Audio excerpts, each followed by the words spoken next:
자, 오늘 우리에게 주시는 하나님 말씀은 에베소서 6장입니다. 10절부터 20절까지 말씀입니다. 에베소서 6장 10절부터 20절까지 말씀. 자, 오늘 설교의 제목은 한번 따라 합시다. 검을 품은 입. 예, 여러분의 입이 하나님의 말씀의 검을 품은 입술이 되시기 바랍니다. 오늘 저는 우리가 많이 들었던 내용이지만 왜인지 모르겠지만 하나님께서 입에 대한, 말에 대한 설교를 또 하라고 하십니다. 잘 들으시고 적용하셔서 오늘 기도 가운데 많은 승리가 있기 바랍니다. 우리가 하나님의 형상을 따라 창조가 되었습니다. 성품과 인격을 가진 존재, 그리고 영적인 존재, 또 창조적인 존재로 지음 받았습니다. 예, 이것이 하나님의 형상이죠. 예, 짐승과 다른 하나님의 형상을 닮은 모습, 그것이 성품과 인격을 가지고 있는 모습이고 영적인 존재고 창조적인 존재임을 우리는 부인할 수 없습니다. 그리고 또 중요한 것은 하나님께서 말하고 그 말한 대로 열매를 거두는 하나님의 형상을 닮은 존재입니다. 예, 창세기 1장의 모습은 하나님의 형상은 말한 대로 거두는, 말한 대로 성취하시는, 말씀을 선포한 대로 이루시는 모습을 보여주시고 그 형상을 따라 인간을 만드셨습니다. 그리고 제일 먼저 테스트한 것이 말한 대로 이름을 짓게 하시고 말한 대로 보증하시는 그런 일들을 먼저 하게 하신 것이죠. 선악과를 따먹고 난 다음에 말한 대로 잘 안 되는 것이 힘겨운 인생의 가시덤불과 엉겅퀴가 된 것입니다. 여러분, 말한 대로 잘 안 되죠. 말한 대로 다 되면, 마음의 소원대로 다 되면 얼마나 좋겠어요. 우리가 수고한 대로 다 되면 얼마나 좋겠냐 말이에요. 그러니까 그렇게 안 되니까 그게 가시덤불과 엉겅퀴인 거예요. 여러분, 수고한 만큼, 말한 만큼 거두어져서 돌아오지 않는 그것이 선악과를 따먹은 이후의 저주의 모습입니다.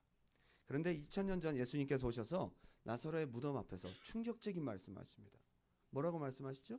사람들 다 듣는데 뭐라고 얘기하세요? 아버지여, 내 말을 들으심을 감사하나이다. 항상 내 말을 들으신 줄을 내가 아나이다. 이렇게 말씀하심은 둘러선 무리를 위함이니, 그러고 난 다음에 나사로야 나오라 하시니 나사로가 배를 수족에 동인 채로 걸어서 나오더라.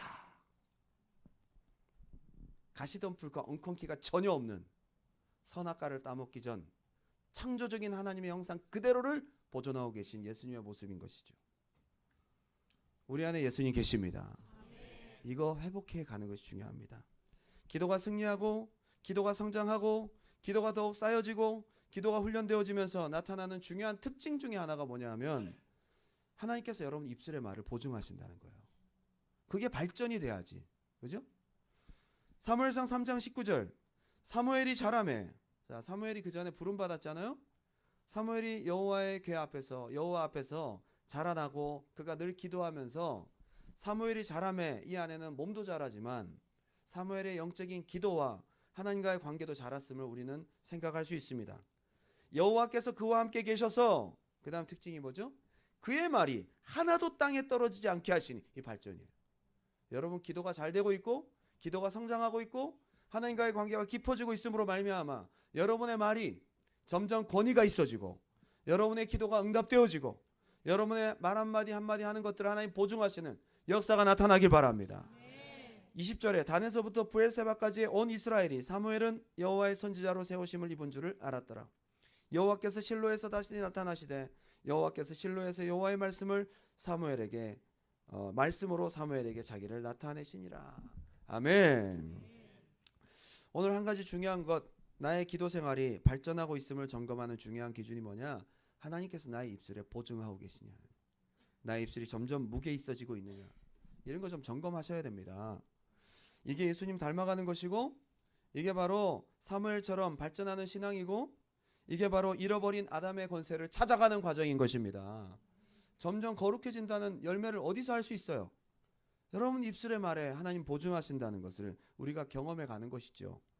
우리 성도님들이 요즘에 기도 시간에 입술을 더 사용하지 않음에 하나님께서 굉장히 안타까워하심을 저는 마음으로 많이 느끼게 됩니다. 여러분 입술을 사용하시기 바랍니다. 예. 저 부르짖어 기도하는데요, 저 소리내서 기도하려고 노력하는데요, 더 하시기 바랍니다. 많은 분들이 점점 갈수록 묵상 기도로 바뀌어가고 있어요. 신령한 척 하지 마시고 잡생각하고 있잖아요, 솔직히. 그렇게 깊이 주님과 교제하고 신령한 영적 세계로 깊이 들어가서 하는 것 같지만 결국은 코를 골고 자고 있는 내 모습을 발견하고 있을 때가 많다. 이거. 묵상 기도의 대부분, 여러분 처음에 부르짖는 기도도 없이 바로 묵상 기도 들어가시는 대부분의 사람들은 잠으로 들어가고 무기력으로 들어간다는 사실을 잊지 마시기 바랍니다. 이러지 말라는 거예요. 하나님께서 우리 성도들의 기도 가운데 입술을 더 사용하라고 말씀하십니다. 할렐루야. 기도할 때 우리의 유일한 무기가 뭐예요? 여러분, 우리 유일한 무기가 뭡니까? 여러분, 입술입니다. 마귀를 뭘로 때려잡을 거예요? 주먹으로? 보이지도 않는데 주먹으로 때려잡. 뭘로? 마귀를 뭘로 이길 거예요? 여러분, 입술에 선포밖에 없는 거예요. 여러분, 우리 입술은 화살이 나가는 구멍이고요. 그리고 믿음은 그 화살이 나가는 속도를 조정하는 겁니다.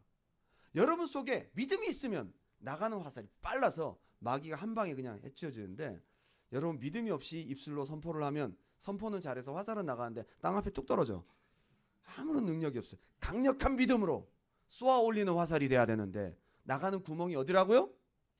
여러분 입술이라는 거예요. 입을 닫고 있는데 무슨 싸움이 되겠냐 말이에요. 여호수아가 가나안 정복 때 싸우는 방법들을 가만히 보십시오. 영적 전쟁의 모델을 우리가 볼 수 있어요. 하나님께서 어떻게 싸우게 하셨어요? 이 율법책을 네 입에서 떠나지 말게 하며, 네 입에서 떠나지 말게 하며, 죄하로 묵상하여. 먼저 마음속에 하나님 말씀에 대한 신뢰와 믿음을 가지고 입으로 선포하라는 거지요. 말씀을. 그게 전략입니다. 그리고 여리고성을 어떻게 정복했죠?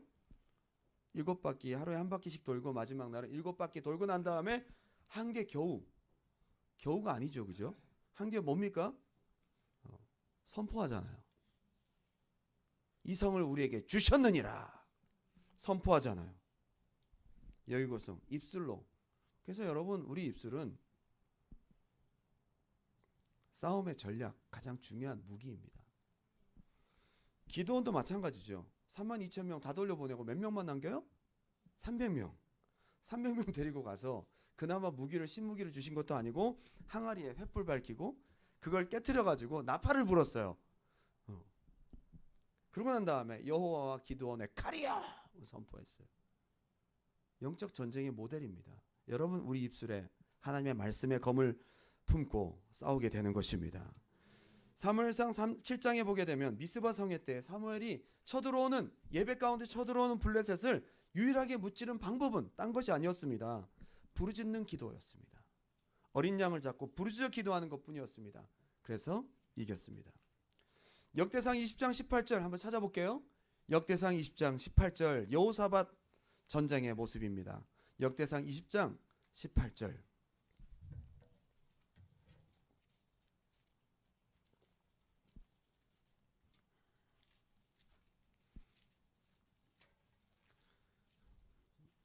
열왕기 상하, 그 다음에 역대상입니다. 역대하입니다. 죄송합니다. 역대하. 죄송합니다. 예. 그래 역대상도 한번 찾아보는 거 아니겠어요? 이럴 때 아니면 언제 여러분 역대상하를 다 보시겠어요? 오늘 역대상도 보시고 역대하도 보신 겁니다. 역대하 20장 18절 제가 읽어드릴게요. 여호사밧이 맞죠? 역대하 20장 맞죠? 18절. 여호사밧이 몸을 굽혀 얼굴을 땅에 대니 온 유다와 예루살렘 주민들도 여호와 앞에 엎드려 여호와께 경배하고 그앗 자손과 고라 자손에게 속한 레위 사람들은 서서 심히 큰 소리로 이스라엘 하나님 여호와를 찬송하니라. 그 전에 무슨 내용이 나왔냐면요, 여호사밧이 잘못한 게 있어요. 여호사밧이 아합을 도와서 아람을 치러 올라갔어요. 하나님께 묻지 않고 우상 숭배자였던 아합을 도왔어요. 여호사밧이 참 좋은 왕이었는데 한 가지 단점은 분별이 없었다는 거예요. 또 거절하기도 좀 애매했던 게 사돈 관계였거든요. 북이스라엘과. 그래서 아람을 치러 가자고 할 때 묻지도 않고 그는 아람을 치러 가는 데 있어서 악한 왕 아합을 도왔습니다. 여러분, 악한 사람 돕는 것도 죄예요. 잘 기도해 보시기 바라요. 그래서 도왔어요. 올라갔다고요. 그러고 난 다음에 모압과 암몬 연합군이 누구를 쳐들어오느냐? 여호사밧을 쳐들어옵니다. 남유다를 쳐들어온 겁니다. 얼마나 그 수가 많았는지 이제는 끝난 거예요. 이제는 거기를 포위하고 있어요. 이제는 끝나는 일만 기다리고 있는 거예요. 두렵고 떨리는 상황에 여호사밧이 할 수 있는 것이 아무것도 없어서 그가 금식하고 전 백성들로 다 금식하게 하고 하나님의 앞에 모여서 금식하며 회개 기도를 할 때에 그 중에 한 명 레위인이었습니다.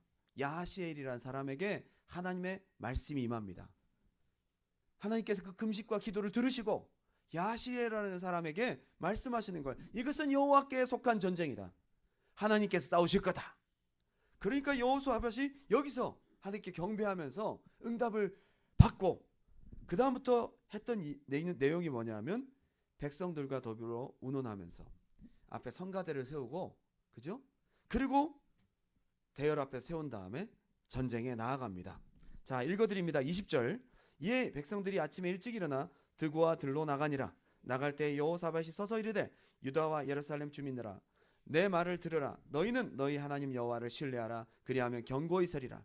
그의 선지자들을 신뢰하라. 그리하면 형통하리라 하고 백성과 더불어 의논하고 노래하는 자들을 택하여 거룩한 예복을 입히고 군대 앞에서 행진하며 여호와를 찬송하여 이르되. 자, 지금 전쟁하러 나갈 때 활 쏘는 사람도 창 던지는 사람도 다 필요 없어요. 제일 먼저 누구를 세웠어요? 성가대 세요. 성가대. 비무장 상태의 성가대. 성가대가 뭘 했어요? 찬양합니다. 행진하며 여호와를 찬송하여 이르기를. 이들의 전쟁이 하나님께 속한 것임을 알 때에 그들이 사용한 것은 활과 창이 아니라 뭘 사용했어요? 입술을 사용한 거예요. 찬송하여 이르기를 여호와께 감사하라. 그의 인자하심이 영원하도다 하게 하였더니 그 노래와 찬송이 시작될 때에 여호와께서 복병을 두어 유다를 치러 온 암몬 자손과 모압과 세일산 주민들을 치게 하셨으므로 그들이 패하였으니 곧 암몬과 모압 자손이 일어나 세일산 주민들을 쳐서 진멸하고 세일산 주민들을 멸한 후에는 그들이 서로 쳐 죽였더라. 이게 무슨 그림인지 이해가 되십니까? 자기들끼리 싸워서 죽였어요. 자기들끼리. 여기 복병이라는 것은 천사를 말하는 겁니다. 하나님의 군대를 말하는 거죠. 언제부터 하나님이 역사하신 거죠? 그들이 여호와께 감사하세. 그의 인자하심이 영원하도다 하게 하였더니. 묵상과 입 다문 기도의 대부분은 눌림과 고민으로 이어지고 더더욱 피곤으로 이어집니다. 여러분, 피곤하고 졸려서 입 닫고 더 이렇게 소극적으로 기도하면 더 피곤하고 더 졸리고 무기력한 기도의 스타일로 굳어집니다. 그게 한 번, 두 번, 세 번, 네 번 가다 보면 그게 스타일이 돼버려요. 입을 열지 않는 기도의 많은 부분은 처음에는 눌림과 고민과 피곤으로 이어지다가 이러면 안 되는데 그러다가 나중에 일주일 이상, 열흘 이상, 한 달 이상 가다 보면 일단 기도가 재미없어서 기도의 횟수가 줄기 시작하고요. 그게 여러 번 반복되다 보면 그게 나의 기도의 스타일이 돼버려요. 실패를 자주 경험하고 기도에 대한 부정적인 인식이 생기고 기도는 참 피곤한 것이고 그리고 기도에 대한 후천적인 무력감이 습득된다 이 말입니다. 승리하시기 바랍니다. 지금 이렇게 지금 악순환으로 들어가시는 분들이 계신데 하나님께서 여러분 방언 은사 왜 주셨어요? 회복하시기 바랍니다. 고개 숙이고 말을 안 해. 말하기 싫은 거죠. 입을 열기조차 귀찮은 거예요. 그래서 입을 열기조차 귀찮고 말하기 싫으면 더 기도하기 싫고 더 하기 싫고 그것 자체가 기도에 엄청난 방해라는 것을 인식을 못하고 있다 이 말입니다. 인식하셔야 됩니다. 많은 분들이 특히 목사님들이 이렇게 얘기하시는 경우가 되게 많아요. 야, 꼭 그렇게 소리 질러 기도해 하나님 들으시냐? 그럼 저는 얘기하고 싶어요. 꼭 소리를 안 질러야만 기도를 들으시냐? 아니 생각만으로도 기도를 들으신다면 생각도 하고 소리도 지르면 얼마나 더 잘 들으시겠냐 이 말이에요. 그렇잖아요. 아니 자꾸 안 되는 쪽으로만 얘기를 해. 귀찮죠 여러분. 오면 피곤하고 일단 목소리 내는 거 자체가 자꾸 여기 보면 저도 어떤 때 설교하기가 힘들 때가 있어요. 얘가 지금 바로 나오거든요 저한테로요. 목을 막 말리거든요. 드라이기를 계속 하면서 말한다고 생각해보세요. 얼마나 힘든가. 얘가 지금 그러고 있거든요. 여러분 이렇게 건조한 곳에서 막 기도하다가 막 그 말하기가 싫다 이 말이죠. 피곤하고 내가 몸도 겨우 들고 여기까지 왔는데 막 싸우고 기도하려니까 피곤한 거야. 그럼 더 피곤해져요. 피곤하고 말하기 싫을수록 더 말을 해야 돼. 더 선포해야 됩니다. 참 희한하게 힘을 아끼면 아낄수록 더 힘들고요. 힘을 쓰면 쓸수록 하나님께 힘을 주세요. 여러분 경험하시잖아요. 기도 여러분 힘을 얻으려고 기도하시는 거 아니에요? 승리하셔야 됩니다, 여러분. 입을 닫고 있어요. 이사야 6장에 보게 되면 천사들의 화답하는 소리로 말미암아 하나님의 성전에 하나님의 영광이 가득하더라. 연기가 가득하더라. 하나님의 성령의 임재를 말하는 것. 성령님의 역사는 화답하고 선포할 때 나타나요. 어떤 교회들은 완전히 장례식 분위기야. 참 경건하고 막 전자올간 막 소리가 들릴 것 같고 바바바바바 하면서 막 들릴 것 같고 막, 경건하고 말이죠. 여러분 몬트리올이나 이런 성당 가보시면 조용합니다. 기도가 잘 될까요? 부르짖어 기도하고 싶어도 못하게 합니다. 좀 조용히 경망스럽게 그렇게 기도하지 마라. 막 그렇게 좀 이렇게 방언으로 기도하면 그렇게 기도하지 말라고. 죄송한 얘기지만 거기에 성령의 역사나 성령의 운행하심이 많지 않습니다. 고상해 보입니다. 여러분 묵상 기도하고 다 이렇게 뭔가 성전 들어가 보면 쫙 조용하게 지주군다시고 굉장히 뭔가 경건하게 느껴지고 수준 높아 보입니다. 그리고 막 방언 기도하고 막 주여 삼창하고 그러면 아직도 그런 교회가 있어? 70년대 교회가 아니야? 촌스러워 보이고 말이죠. 수준 낮아 보이고. 여러분 스타일에 매이지 마십시오. 여러분들이 영적인 시원함을 경험하는 그 기도는 어떤 기도냐 이 말이에요. 예레미야가 믿음이 없어서, 예레미야가 능력이 없어서, 예레미야가 하나님을 몰라서 수준이 낮아서 촌스러워서 하나님께서 예레미야 보고 너는 내게 부르짖으라. 내가 내게 응답하겠고 네가 알지 못하는 크고 비밀한 일을 내게 보이리라. 예레미야가 부르짖을 환경이 어떤 환경이었어요? 감옥이었어요. 감옥. 시위대 뜰에 갇혀 있을 때에 여호와의 말씀이 예레미야에게 임하니라. 너는 내게 부르짖으라. 내가 내게 응답하겠고. 감옥에서 부르짖다가 얻어 터져요. 그죠? 감옥에서 부르짖다가 혼나요. 부르짖을 환경이 아니에요. 게다가 예레미야는 믿음도 있는 사람이에요. 예레미야는 생각만으로도 하나님 응답하실 수 있는 그런 믿음의 사람이에요. 그런데 왜 부르짖어 기도하라고 하세요? 부르짖는 기도의 능력이 있기 때문입니다. 저는 여러분들이 방언 은사나 이런 어떤 소리내서 하는 은사들에 대해서 어떤 생각을 갖고 있는지 모르겠지만 여러분 생각해 보셔야 돼요. 괜히 성령님께서 방언이 필요도 없는데 여러분들이 주시는 게 아니에요. 그죠? 하나님이 주시는 은사잖아요.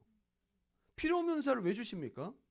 그런데 가만히 보시면 방언의 은사는 부르짖어 기도할 때 받는 은사예요. 입 닫고 있는데 방언 은사 주세요? 한 번도 못 봤어요. 한 번도.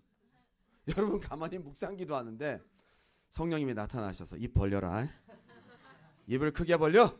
해서 그렇게 입에 넣어주시는 은사가 아니고 자 부르짖어 기도하세요. 막 그러면서 막 고개 들고 그러면서 막 씨름하고 막 한 번, 두 번, 세 번 해도 안 되니까 막 다시 부르짖 기도하고 주여 막 창자가 끊어지시 기도하고 막 그래가지고 막 소나무 뿌리 뽑고 막 그래서 받는 은사 아니에요? 그런데 가만히 생각해 보셔야 될 것이 성령님은 모든 것 하나님의 깊은 것이라도 통달하시느니라. 다 아세요. 여러분 뭐가 필요한지 하나님 알까요 모를까요? 여러분 마음속에 생각하고 있는 거 다 아시고요. 여러분이 얼마나 이게 원하고 필요한 기도인지 다 아세요. 그런데 왜 굳이 말하도록 하시고 그걸로도 부족해서 방언으로 기도하도록 아니 그냥 생각만 하면 알아서 딱 영적인 언어로 인코딩이 돼서 성령님께 올라가면 좋은데 스타일 구기게 말이야. 왔다따 뚜뚜뚜 막 이런 별의별 소리를 다 내면서 방언으로 기도하게 하셔서 저는 처음에 방언 받을 때 얼마나 민망한 소리를 냈는지 몰라요. 고장난 탈곡기 소리가 나고 턱이 빠질 것 같았어. 어? 옆에서 막 놀리고 막 자기도 소리도 별로 안 좋으면서 서로 은혜가 안 돼. 그런 방언을 왜 하나님께서 우리에게 주셔가면서까지 다 하시는 기도를 그렇게 하게 하실까? 필요하기 때문이에요. 여러분 입술의 소리를 듣고 싶어 하시는 거예요. 마음으로 기도도 중요하지만 입으로 소리 낼 때 능력이 있어요.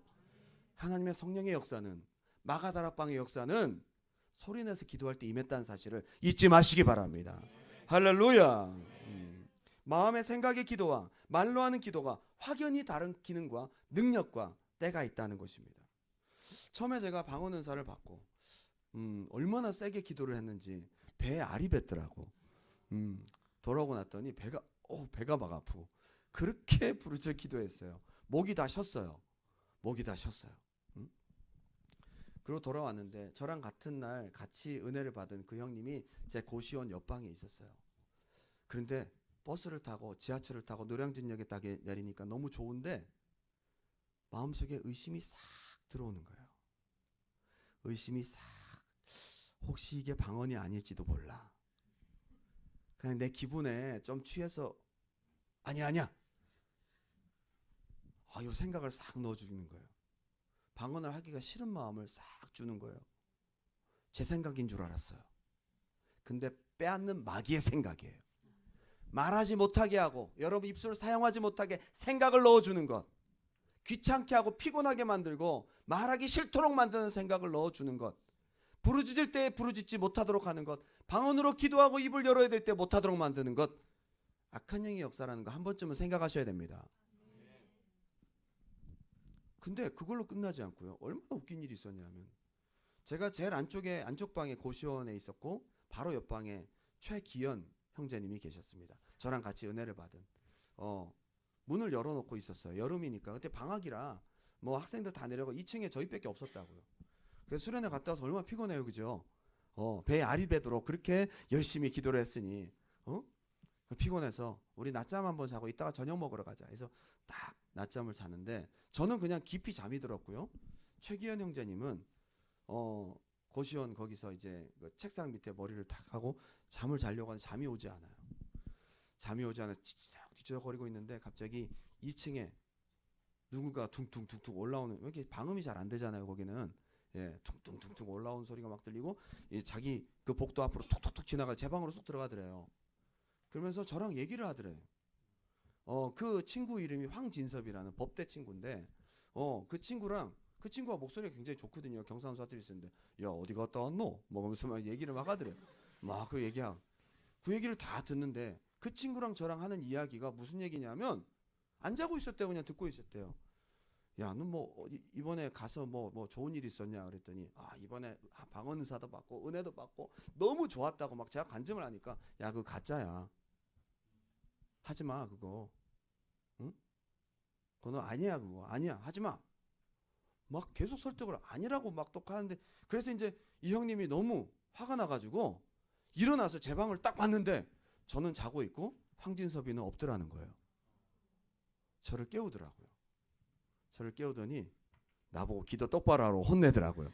내가 뭘 어쨌다고 자고 일어났더니 혼내더라고 나를. 네가 마음과 생각을 똑바로 지키지 못하니까. 그 말은 맞는 것 같아. 마귀가 지금 와서 너한테 그렇게 하고 있는 거야. 그건 네 생각 아니라고. 소름이 쫙 돋는 거예요. 그 형이 안 자고 있었거든요.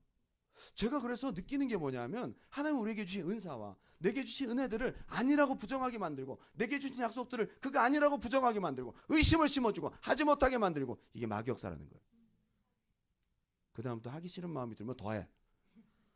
피곤하고 입 닫고 이제 더 하고 막 말이죠. 오기가 생겨가지고 하니까 그때부터 믿음이 쫙쫙쫙 성장하더라고요. 여러분 가운데 생각으로 주는 악한 영들의 역사를 이기시기 바랍니다. 이겨야 돼요. 특히 여러분들이 하나님 주신 은사를 사용하지 못하게 만들고 입술로 선포하고 믿음으로 선포해서 얻어야 될 많은 기도의 응답들을 하지 못하도록 입을 닫게 만드는 것, 마귀 역사라는 거 한 번쯤은 생각하셔야 된다는 겁니다. 이 영적인 걸 모르고 있어요. 내 생각이니까 전부 내가 하는 생각인 줄 아는데 내 생각이지만 그 뒤에 누가 준 생각인지를 보실 수 있는 영적인 눈이 열리시기를 주님의 이름으로 축원합니다. 할렐루야. 기도할 때 입 열기 싫고 말하기 싫고 고개 들기 싫고 일단 육신이 편안한 쪽을 선택하고 있는 거잖아요. 그죠? 일단 와가지고 피곤하니까 귀찮아. 음악도 졸리고 적당히 온풍기도 나오고 내가 부르짖어 기도하지 않아도 옆에서 알아서 다 부르짖어 기도하고 나는 거기에 그냥 분위기에 묻어서 싹 그냥 응? 그렇게 하고 싶은 마음이 오는데 그게 육체의 생각이라는 거죠. 여러분, 내 육체가 편한 쪽을 선택하는 것은 대부분 하나님이 기뻐하지 않는 쪽일 때가 되게 많다는 것을 아셔야 돼요. 내 육체가 시키는 대로 가는 것, 하나님이 기뻐하지 않는 쪽이 많다는 거예요. 여러분, 피곤하게 왔는데 소리내서 기도하고 싶어요? 아니면 입 닫고 조용히 있다가 적당히 졸다가 가고 싶어요? 어떤 쪽이에요? 그럼 100% 실패한다는 거예요. 그걸 유도하고 그걸 좋아하게 역사하는 게 마귀 역사라는 생각을 하지 않는다는 겁니다. 번번이 실패하면서도 또 그래. 오늘 실패하고 오늘만 날이냐. 굉장히 너그럽습니다. 그럴 때는 굉장히 너그러워. 기도 몇 번 실패하는 거 아무것도 아니야. 굉장히 너그럽고 그냥 뭐 기도 10번 실패해도 아무것도 아니야. 너무 너그럽지 말라는 거죠. 왜 실패했는지를 생각하고 이대로 계속 가면 후천적인 그런 무력감을 습득하게 되기 때문에 빨리 벗어나야 된단 말이에요. 누가복음 22장 39절 제가 읽어드립니다. 예수께서 나가사 습관을 따라 감람산에 가심에 제자들도 따랐더니 그곳에 이르러 그들에게 이르시되 유혹에 빠지지 않게 기도하라 하시고 그들을 떠나 돌 던질 만큼 가서 무릎을 꿇고 기도하여 이르시되. 자, 돌 던질 만큼은 어느 정도일까요? 돌이 던져서 날아갈 수 있는 정도까지. 예? 돌이 제가 웬만큼 뭐 잘 못 던져도 한 30m 던질 거예요. 그죠? 산에서 30m면 상당히 먼 거리죠. 맞습니까? 그러면 예수님이 그렇게 먼 거리에서 기도하는 소리를 제자들이 들었어요, 안 들었어요? 그것도 졸면서. 제자들이 졸면서도 멀리 있는 소리를 들을 정도면 예수님이 조그맣게 기도했을까요? 큰 소리로 기도하셨을까요? 그럼요. 제자들이 졸면서 들었다니까요. 얼마나 시끄러우면. 그것도 30m 돌 던질 거리에 예수님 떨어져 있는데 졸면서 예수님 소리를 또렷하게 들었어요. 예수님 부르짖어 기도하신 거예요. 그런데 여기서 놀라운 표현이 있습니다. 이르시되 아버지야 이렇게 기도했던 것 같아요. 예수님이 아버지요 이게 아니라고. 그걸 어떻게 돌 던질게. 아니 제가 요 앞에서 기도하는데도 제 소리 들립니까? 제 소리 누가 들어? 듣지 마. 안 들리잖아요 솔직히. 예? 잘못 들은 거야. 그런데 아버지요 이렇게 기도하지 않고 예수님이 어떻게 기도하셨겠어요? 지금 십자가에 달려 돌아가시기 전에 사명을 감당하기 위해서 떨어지는 땀방울이 핏방울 같이 막 온몸에 땀이 흐르 아버지요 이렇게도 기도 안 하셨을 거 아니야. 생각 안 해보셨어요?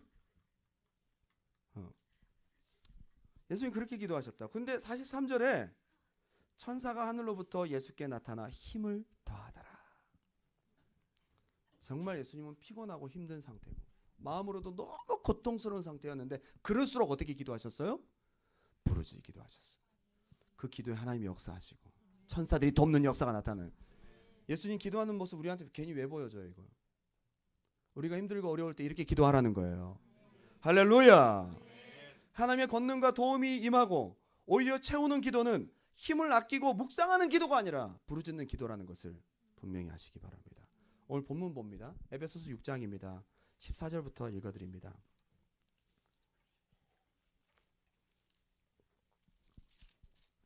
에베소서 6장 14절부터 17절까지 다 같이 큰 소리로 시작.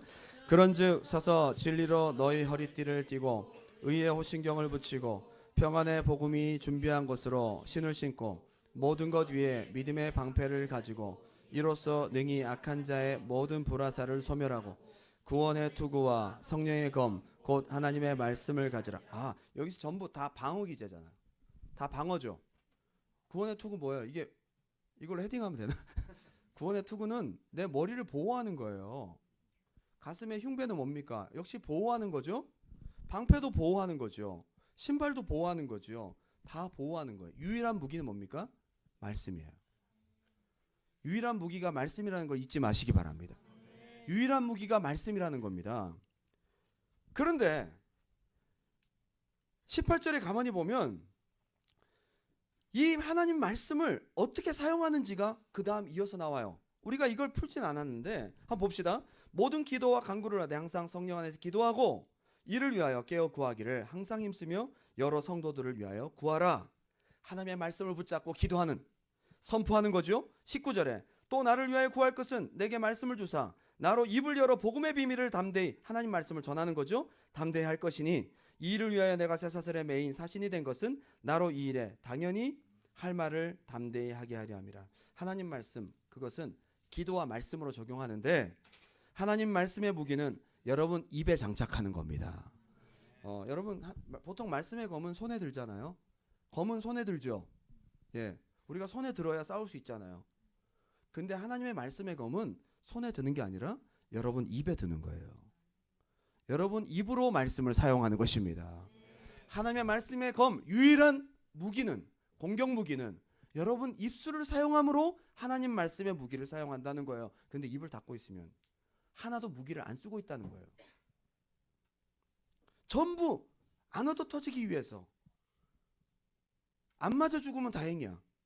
이렇게 무력하게 신앙생활하면 안 된다는 겁니다. 여러분 입술을 사용하시기 바랍니다. 그래서 하나님 주신 무기는 나의 입에 장착한다. 말씀의 검은 입으로 사용하는 것이다. 그래서 여러분 기도할 때 입술을 사용하는 여러분 되시기 바랍니다. 요거는 그냥 잠깐 삽입으로 제가 여러분께 말씀을 드리고자 하는데, 제가 요즘에 계시록을 묵상하면서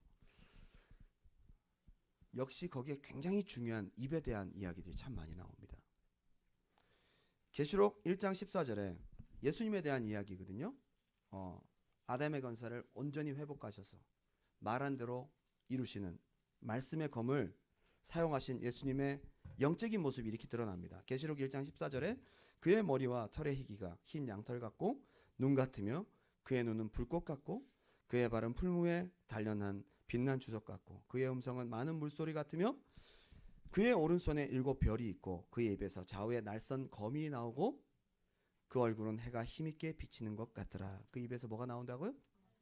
예, 그분의 살아생전에도 그렇게 역사가 나타났지만 확실한 영적인 모습에는 그분의 입술에서 검이 나오는 모습으로 나타납니다. 쭉 건너뛰어서 계시록 19장 11절을 예수님이 재림하여 오시는 모습을 묘사하고 있는 장면도 이렇습니다. 또 내가 하늘이 열린 것을 보니 보라 백마와 그것을 탄 자가 있으니 그 이름은 충신과 진실이라. 그가 공의로 심판하며 싸우더라.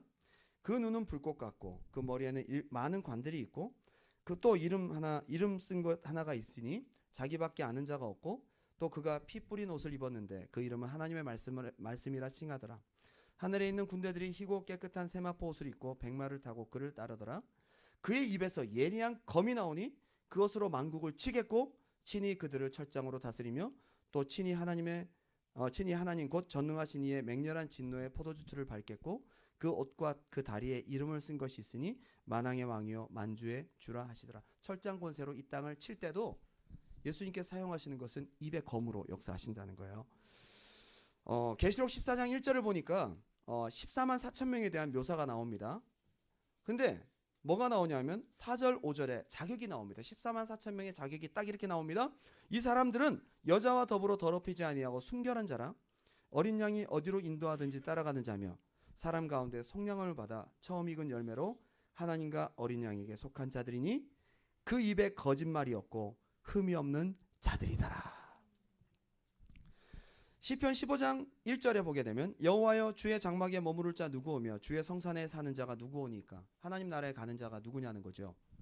정직하게 행하며 공의를 실천하며 그 마음에 진실을 말하며 그의 혀로 남을 허물하지 아니하고 그의 이웃에게 악을 행하지 아니하며 그의 이웃을 비방하지 아니하며. 역시 입술입니다.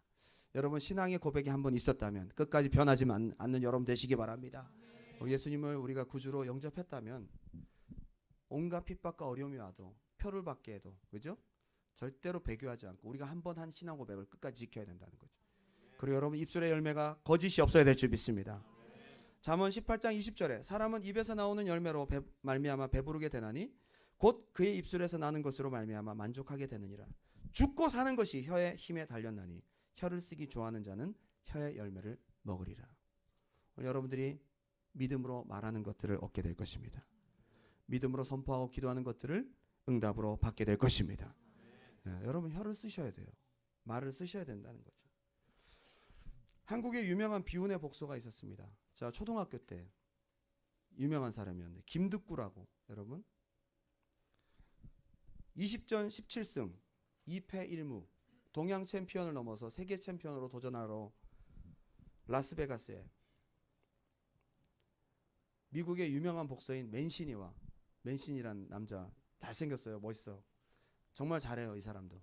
그런데 14라운드를 하다가 마지막 라운드까지 마치고 그가 그만 너무 충격이 많아서 뇌사로 들어갔다가 죽었어요. 그의 삶이 너무나 드라마틱해서 울지 않는 호랑이라는 영화도 나오고 되게 한때 이슈가 되기도 했습니다. 너무 아깝잖아요. 27살에 죽은 거예요. 27살. 결혼하고 뱃속에 아이가 있는데 임신한 여인을 두고 잘 갔다 오겠다고 해서는 가서 미국에서 시체가 돼서 돌아왔습니다. 참 안타까운 이야기죠. 근데 제가 그 다큐멘터리를 보면서 한 가지 특징을 발견해요. 김득구 씨가 항상 입버릇처럼 했던 얘기가 뭐냐면요. 내가 링 위에서 죽든지 타이틀을 따든지 둘 중에 하나 한다. 링 위에서 죽든지 타이틀을 따든지. 계속 타이틀 따다가 맨시니한테 안 되고 타이틀을 못 따게 생기니까 자기가 말한 대로 링 위에서 죽었어요.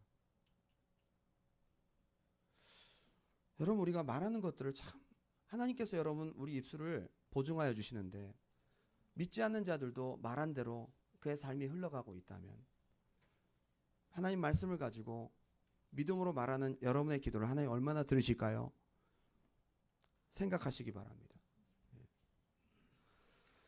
시카고에 대화재가 나서 온 시가지가 불바다를 이루었을 때의 일입니다.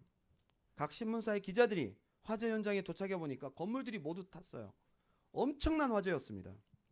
근데 그 시의 한복판에 있었던 무디 목사님의 교회도 불타 없어져 버린 것을 보게 되었습니다. 굉장히 유명한 목사님이었거든요.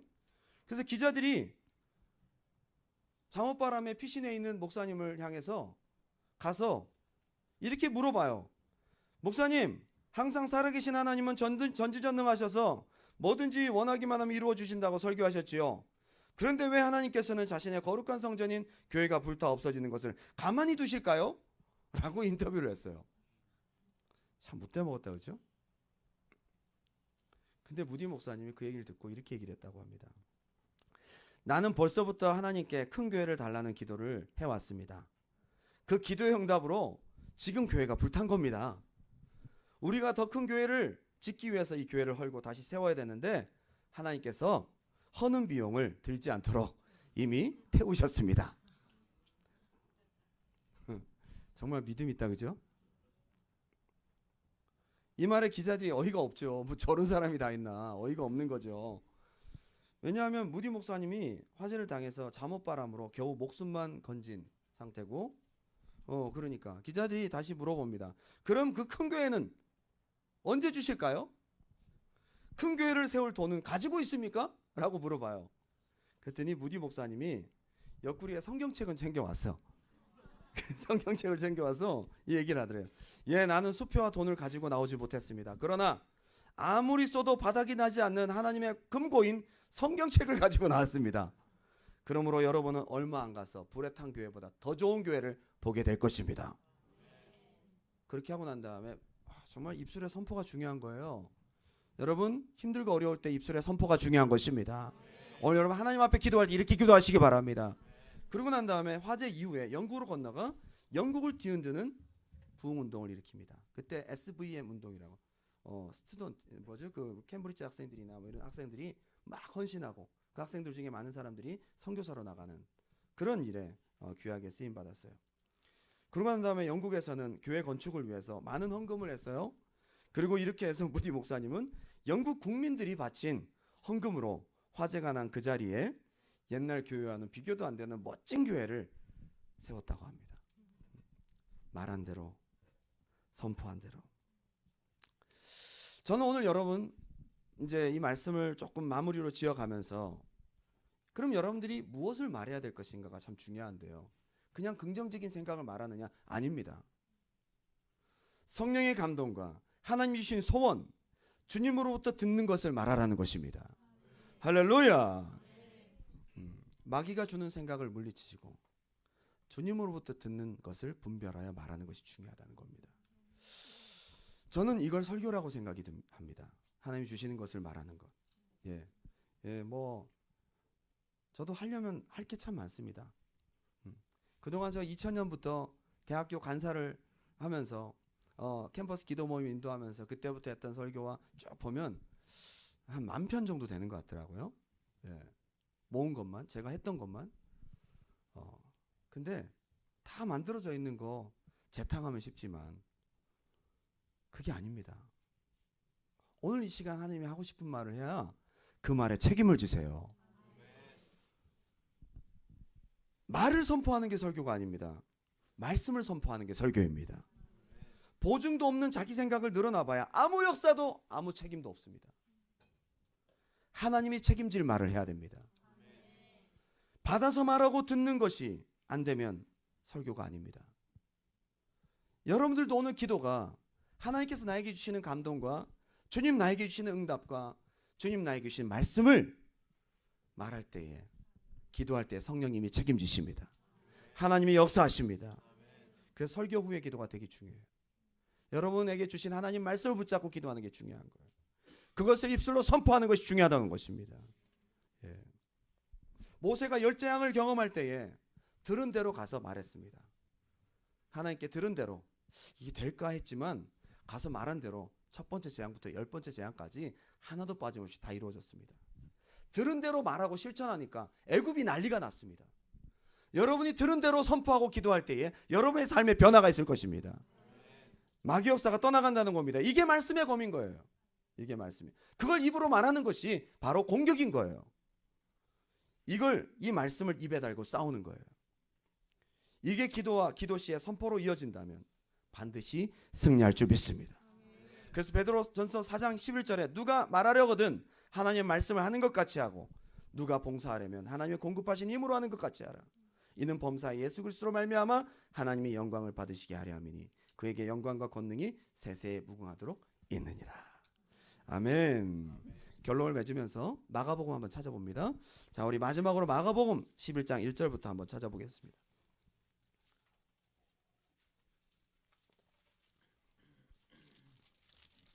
마가복음 11장입니다.